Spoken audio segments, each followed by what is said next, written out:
tarde! Saudade de Tia Buba? Tia Buba com muita saudade de vocês. Mas olha só, é uma saudade que logo, logo vai acabar, porque eu tenho certeza que Deus está cuidando da gente e logo, logo a gente vai poder estar pertinho, tá? Mas enquanto a gente não está pertinho, olha que nós precisamos estudar, porque estudar a gente pode fazer isso em qualquer lugar. E que bom que vocês agora estão fazendo perto do papai, da mamãe, da família, e todo mundo pode participar. Hoje a gente vai começar uma aula de história. E é um assunto um pouco complicado porque vocês nunca ouviram. Mas tem outros assuntos que nós já estudamos que vai servir de base para você estar compreendendo um pouco sobre o Segundo Reinado. Tá? Eu espero que vocês gostem da aula, ou que vocês tiverem dúvidas sobre o assunto. Vocês vão lá no grupo ou no privado de Tia Rúbia e faz as perguntas para poder não ficar dúvida nenhuma. Por que não pode ficar dúvida? Porque semana que vem a gente vai fazer avaliação. Vai ser uma avaliação diferente, porque ela vai ser feita na sua casa, mas só que você vai precisar estudar bastante, porque você vai provar que esse tempo que a gente está separado não foi para ficar de férias, foi para estudar de maneira diferente.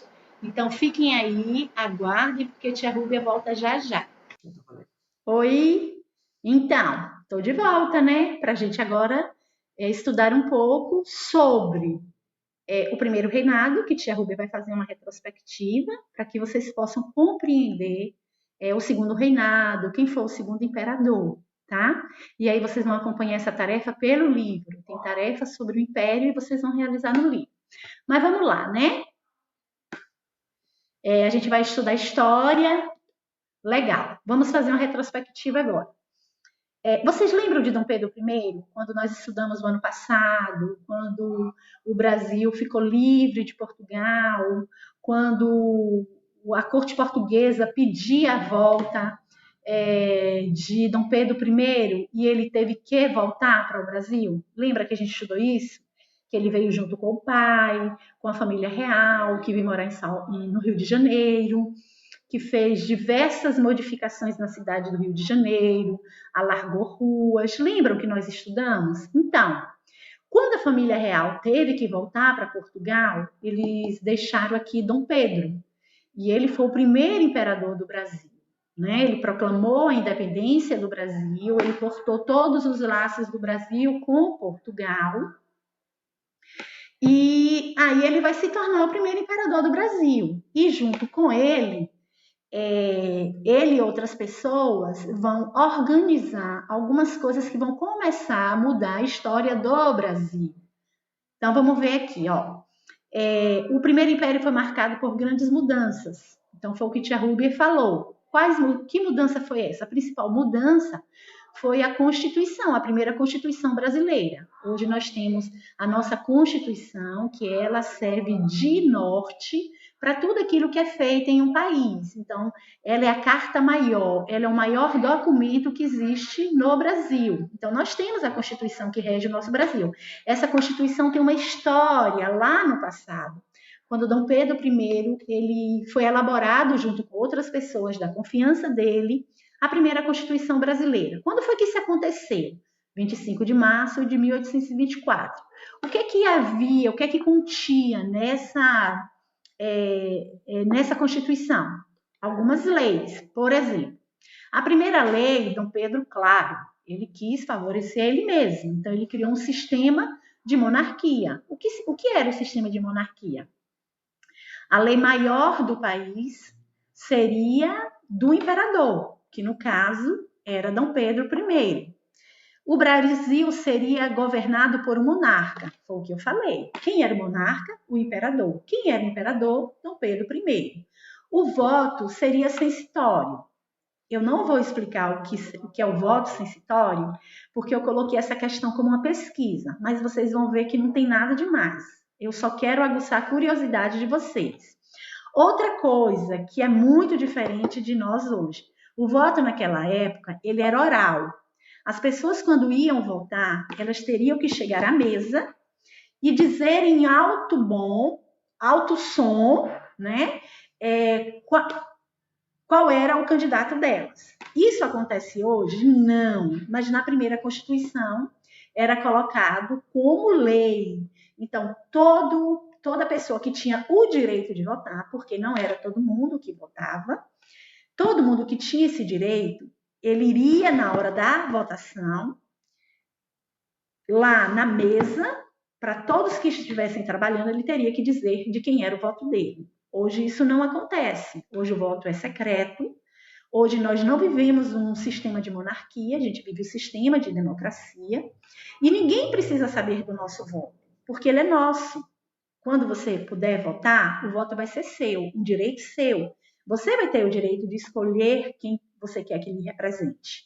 Então, naquela época, eles já queriam o quê? Já havia uma intenção de que as pessoas votassem para aquelas pessoas que eram indicadas por quem tinha o poder. Por isso era necessário que o voto fosse oral, tá? Seriam considerados eleitores apenas os homens, e os homens com mais de 25 anos de idade. Então, mulher votava? Não, mulher não votava. A obrigação da mulher, o ano passado nós estudamos também, a gente viu que o trabalho da mulher era os afazeres domésticos, era criar os filhos, era coser, era costurar, era cuidar de todo o trabalho do lar. Com a primeira Constituição, eles também não privilegiaram as mulheres, então eles deram direito apenas aos homens com mais de 25 anos de idade.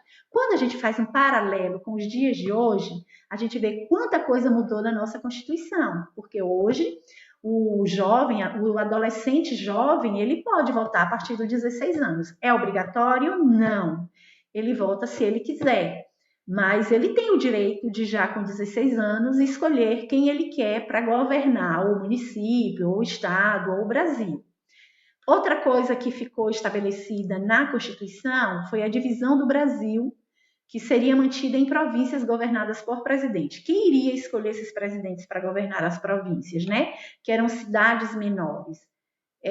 O próprio imperador, claro. Ele só iria escolher pessoas que fossem da confiança dele, e que, numa linguagem bem popular, que conseguisse ler na cartilha dele, fazer tudo aquilo que ele gostaria que fosse feito em cada província. Como era o poder? Então, vamos pensar como era o poder naquela época. O poder era dividido em legislativo, como é hoje também, em executivo, como também é hoje, e no judiciário, como também é hoje, né? Então, esses três poderes, até hoje, a Constituição é assim. Só que naquela Constituição, na primeira Constituição, tinha um poder que acrescentava-se mais um poder, que era o poder moderador. Quem era o poder moderador? Quem representava o poder moderador? O imperador. Então, no legislativo, né, onde são representados por deputados e senadores, e no caso dos municípios pelos vereadores, o executivo também era pelo imperador e pelos ministros, e o judiciário pelos juízes. Né? O executivo hoje é o quê? Pelos prefeitos, governadores e o presidente da República. Hoje nós não temos um moderador. Por que não temos moderador? Porque, na verdade, o moderador é do imperador. Como nós não vivemos um sistema de monarquia, mas nós vivemos um sistema de democracia, então não tinha por que ter esse quarto poder. O poder moderador garantia a autoridade do imperador. Claro, ele criou esse quarto poder porque ele precisava que a última palavra fosse dele. Então, ele sendo a autoridade maior de um país, ele queria ter o controle sobre todos os outros poderes. Por isso que ele criou o quarto poder, que é o moderador. Ok? Todo mundo está entendendo? O que você não entender, você vai no meu privado, como a tia Rúbia falou, e aí você faz as perguntas, aquilo que você tiver dúvida, tá? Mas eu fiz uma retrospectiva desse primeiro império para poder a gente entender o segundo. Falando, nós vamos chegar agora no segundo império. E a gente vê aí 4 momentos diferentes da vida de Dom Pedro II. Então, na primeira imagem, a gente vê ele com 5 anos de idade, quando Dom Pedro I, o pai dele, teve que voltar para Portugal e deixou ele aqui, né, sobre os cuidados de alguns tutores, a gente vai ver lá na frente. Depois, ele com 15 anos, quando ele toma posse, né, ele passa a ser imperador do Brasil. E as 2 últimas fotos, ele já imperador do Brasil, né, bem mais novo, e Dom Pedro II já no final do seu império. Então, como a tia Rúbia falou, foi o período mais longo da história do Brasil. Então, vamos ver. O que foi o segundo reinado? Então, o segundo reinado foi justamente isso. Foi o período em que o Brasil foi governado por Dom Pedro II. Ele iniciou em 1840 e encerrou em 1889. Por isso que ele foi um período grande, né? Administrado por Dom Pedro II, porque ele dura 49 anos. Quem era Dom Pedro II? Então, tia Rúbia já falou lá na frente, é só para a gente reforçar, para não haver complicação, nem você estar fazendo confusão nessas cabecinhas de vocês, que eu sei como que é. Então, Dom Pedro II era filho de Dom Pedro I. Com quem? Ele era filho com Dona Leopoldina, que era imperatriz, porque ela era casado com o imperador. Ele era o sétimo filho do casal. Sim, se ele era o sétimo filho do casal, porque ele governou, se teria que ser para os mais velhos. Então, os irmãos mais velhos dele, né, que aí vem falando Miguel e João Carlos, eles teriam morrido. Então, por isso que ele era o próximo filho. Então, ele que ficou sendo o grande imperador do Brasil, o segundo imperador do Brasil. Quando seu pai, Dom Pedro, teve que voltar para Portugal, Dom Pedro permaneceu no Brasil, sendo nomeado príncipe regente com apenas 5 anos de idade. Agora, imagine vocês, se vocês com 10, com 9, com 11, fazem do que fazem, agem como crianças, que é muito normal. Imagine vocês administrando a cidade de Quaraci. Né? Imagine você, nessa idade, administrando Quaraci, que é só um município. Como seria? Agora, e uma criança com 5 anos de idade se encontrar sendo imperador do Brasil? Claro, ele não tinha como administrar. Por isso que o Brasil vai passar por período de regência. Então, nós vamos ter várias regências que administraram o Brasil enquanto chegava a maioridade dele, que teria que ser 18 anos. Mas a gente vai ver que vai ter um acordo, vai ser firmado um acordo para que essa maioridade diminua, tá? Vamos ver? No Brasil, ele ficou sob a tutela, lembra que eu falei? Ele ficou sob os cuidados de José de Bonifácio de Andrade Silva e depois do Manuel Inácio de Andrade Souto Maior, que era o Marquês de Itanhaém. Então, essas duas pessoas estavam diretamente ligadas a Dom Pedro II. Então, eles cuidavam de Dom Pedro II até que ele chegasse à maioridade. Devido às guerras civis que estavam ocorrendo no Brasil, em algumas províncias do Brasil, durante o período regencial, o Grupo Liberal, que era um dos grupos que comandava a política brasileira, manobrou para que a maioridade do príncipe fosse antecipada. Então, tia Rúbia falou anteriormente que ele teria que passar a governar o Brasil quando ele completasse 18 anos. Mas é aí que vai ter um grande, né, que vai ser chamado golpe da maioridade, que a gente vai ver logo a seguir. Eles fizeram esse acordo para que Dom Pedro II assumisse logo o governo do Brasil, né, que ele começasse a governar o Brasil, tornando-se de fato o segundo imperador do Brasil. Então, eles vão antecipar a maioridade dele. Então, com 15 anos, ele assume o governo. Vamos ver. O que foi o golpe da maioridade? Então, foi uma decisão outorgada pelo Parlamento brasileiro, declarando o príncipe herdeiro. Dom Pedro II foi imperador do Brasil com apenas 15 anos de idade. Então, foi o que tia Rúbia explicou anteriormente. Como eles tinham necessidade, porque a presença do imperador determinava poder, respeito.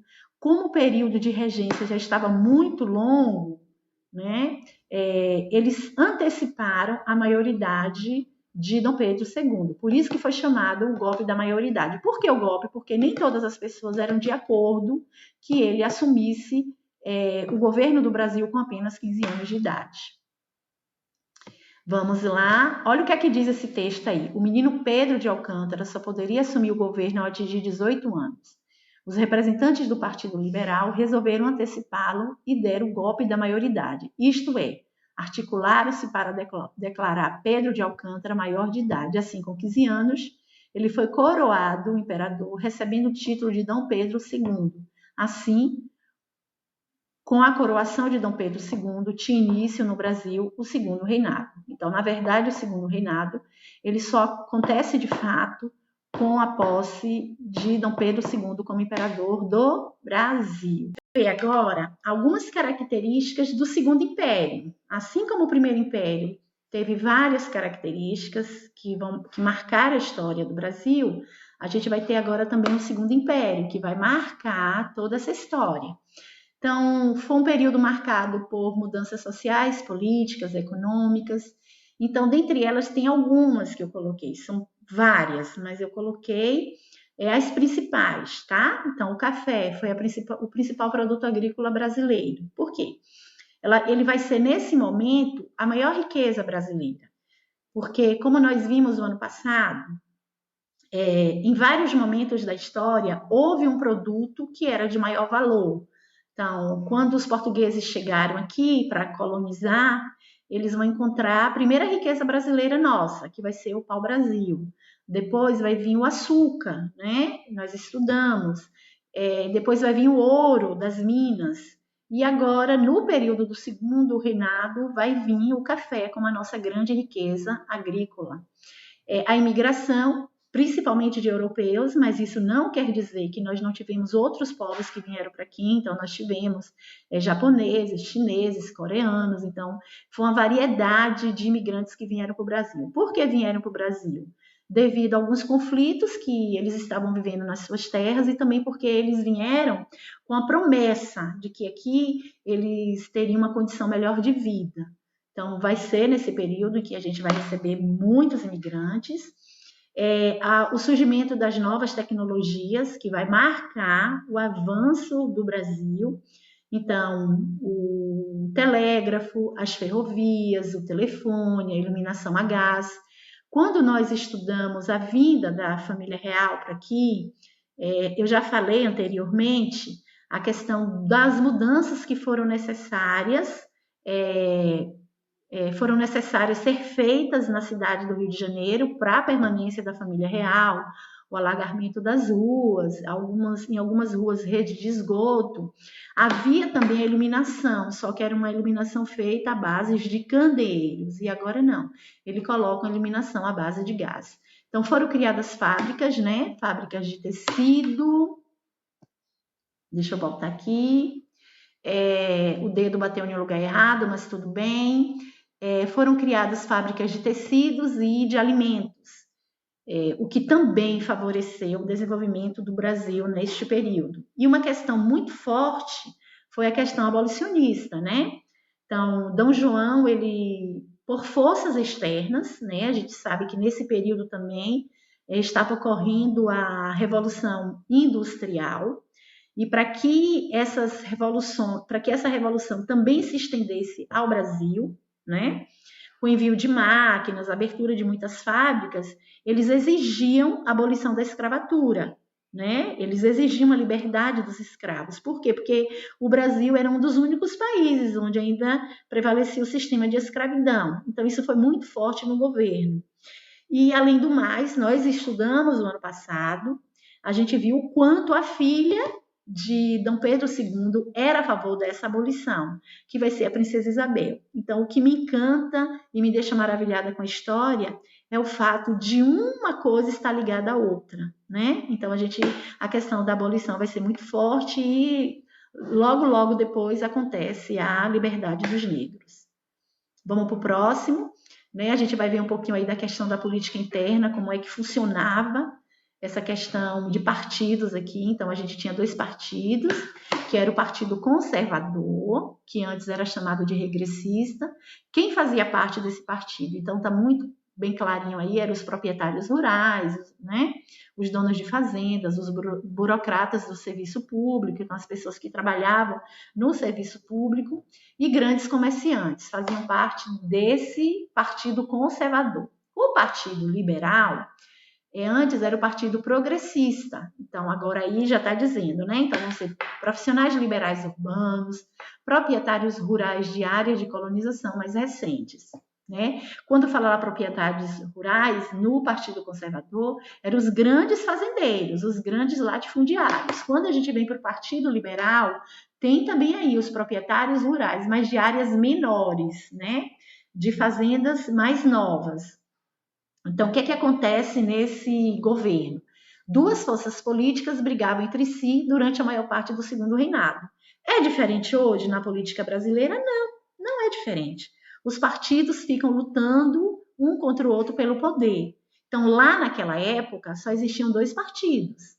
Hoje, a gente tem inúmeros partidos que, se a gente for contar, a gente perde de vista. Eu não sei ao exato o número real de partidos, mas se vocês quiserem saber, tia pesquisa e deixa aqui para vocês, tá? Mas vamos para o próximo slide. A crise. Então, gente, olha, esse é um tema que vai vir bem claro no livro de vocês, tá lá, a crise do Segundo Império. Mas eu quis muito fazer uma análise do que foi esse Segundo Império para que vocês tenham condição melhor para analisar a crise, ok? Então, a população começou a ficar descontente com o governo de Dom Pedro II, principalmente por conta de casos de corrupções, proibições determinadas pela monarquia e pelo poder excessivo, né? Uma coisa é você ter poder, claro. Em um país sempre tem aquele que tem mais poder, mas o importante é você saber como lidar com esse poder. Então, havia um abuso. Então, há pessoas que não podem ter poder, né? Porque eles abusam desse direito, desse poder. E foi o que estava acontecendo com Dom Pedro II. Por isso que começa a crise no seu reinado. Então, o fim da monarquia foi o resultado da crise das três relações de governo, em três setores. Então, a gente vai ver a Igreja Católica, as questões abolicionistas e aqui, escondidinho, tem o Exército. Então, imagine você um governo sem ter essa sustentação da Igreja, do Exército e ainda das pessoas que estavam envolvidas com essas questões abolicionistas. Então, era muito complicado ele não poder contar com essas três esferas da sociedade. Então, vamos ver o que foi acontecendo com cada uma e por que eles deixaram de apoiar Dom Pedro II. Vamos ver? Aqui. Então, quanto à Igreja Católica, o que foi que aconteceu que fez com que a Igreja Católica tomasse essa posição? O Vaticano proibiu as relações entre a Igreja e a maçonaria. Foi a primeira coisa, tá? E vamos pensar que Dom Pedro II, ele era maçom. Padres de Olinda foram presos por expulsarem os maçons de atividades religiosas.